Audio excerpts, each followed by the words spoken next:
In my newsletter, The Influential Communicator, I talk about your day as a group of segments. You're carving out these communication opportunities.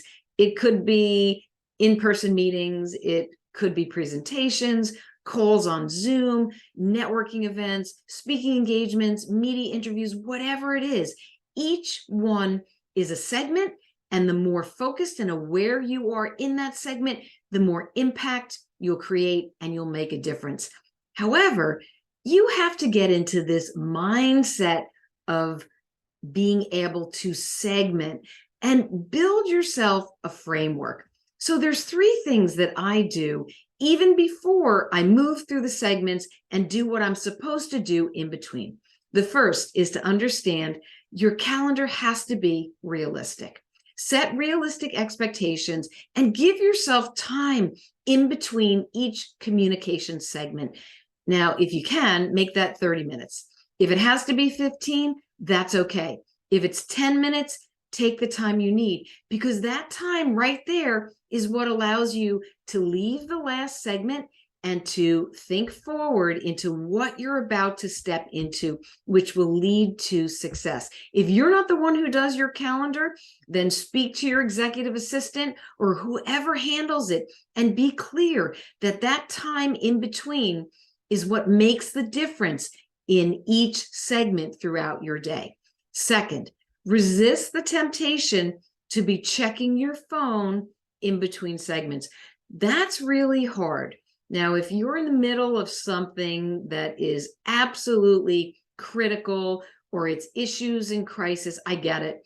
Your phone, you're going to need to check in, maybe have a quick call or an email. But if that phone is a source for you to jump on social media or to make a random call that is outside of the last segment or the segment you're about to step into, then don't do it. The more you clutter, the more you multitask in between each segment, you're going to lose a little bit of your focus when you get into the next communication segment. So that's number two. And number three, all of this begins the day before, the night before. Have you ever had a really tough day and you're stressed out? It was crazy. You go to bed at night and you're hoping that it's going to be different the next day, but you wake up with the same crazy and feeling of stress and you're challenged.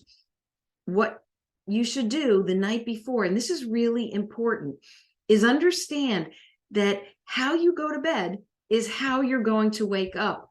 You have to let the day go. Treat your day as one big segment. Reflect, understand what you did well, what you didn't, and how the next day will improve, what you can do, the success that you can find, all of the great steps that you will take. By doing this, you're setting yourself up for your next best day. I hope these three tips help, because when you can set yourself up in the segmenting mindset and then move through your segments in that in-between time, you will find the influence, the impact, and you will make a difference in all your communication.